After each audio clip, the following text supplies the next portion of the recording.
Like, you don't know because we are, in essence, a month out from the draft. Like, that's where we'll be.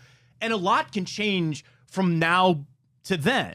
The thing is, lock in Cam Ward. All right?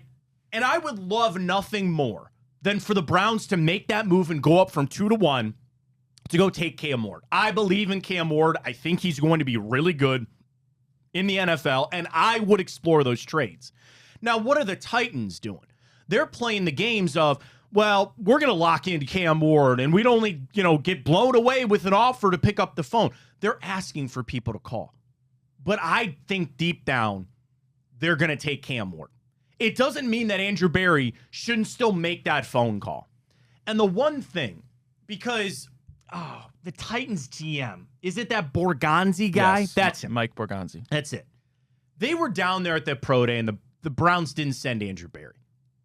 Here's my only complaint about that. I don't need him there talking about Cam Ward. I don't need him there watching Cam Ward. I'm assuming the scouting report on Cam Ward is done. Can't you slide off and say, hey, Mike, can I talk to you real quick? Part of being an NFL general manager is being a salesman. You sometimes need to make people make moves that are against their best interest.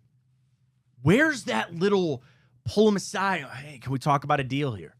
What are you thinking for what? It's like the personal communication that you got to have to make some of these moves. I know Andrew Berry can do it. He makes a lot of trades.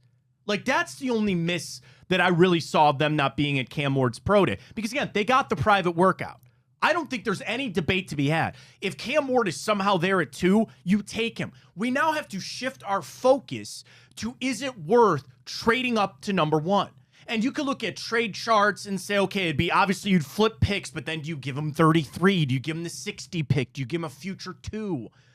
Those are conversations that I'm begging the Cleveland Browns to have. I need them to walk away when it becomes too crazy. I'm not talking about giving up 3 first-round picks for this. No.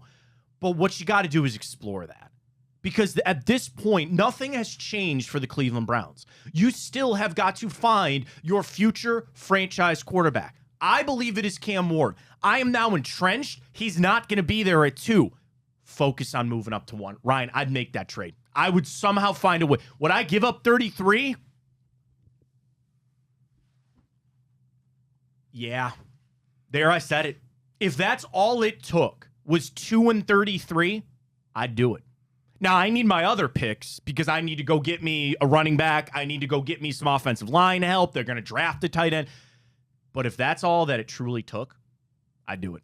Couple things. It all depends on price, of course, and also how the Browns view it. Is it a 1A, 1B between Cam and Shedeur? I know a lot of people don't have it that way. Or do you think there's a big gap between those? Because if you do, and you believe Cam is truly by far the best quarterback, I suppose, yeah, you entertain trading up to 1. But to that point, I think if the price was just you swap, you give them 2 and you give them 33, if the Titans were willing to accept that, to me, that would signal they're bluffing the whole time. I mean, you got to, and how do you call a bluff? You got to put your cards down, or you got to call them on their bluff and see. I do think this is all fodder. I really think the Titans, they've not signed a quarterback. Running back with Will Levis. Hey, they just signed Tim Boyle, I think. All right, yeah. Hey, good guy for the Immaculate Grid, by the way, is one Tim Boyle there. They're drafting Cam Ward. Like, I truly believe that they are. What you got to do is knock their socks off and try to sell them on Shedeur Sanders that he's going to be the guy. Yeah, you can give me Jalen Milroe later or whatever. Like, I'm not interested in that. If it only costs me 1 extra pick, go make the move. And it might not be. They might want more, but that's kind of where I'm sitting here and what I'm ready to do with the Cleveland Browns.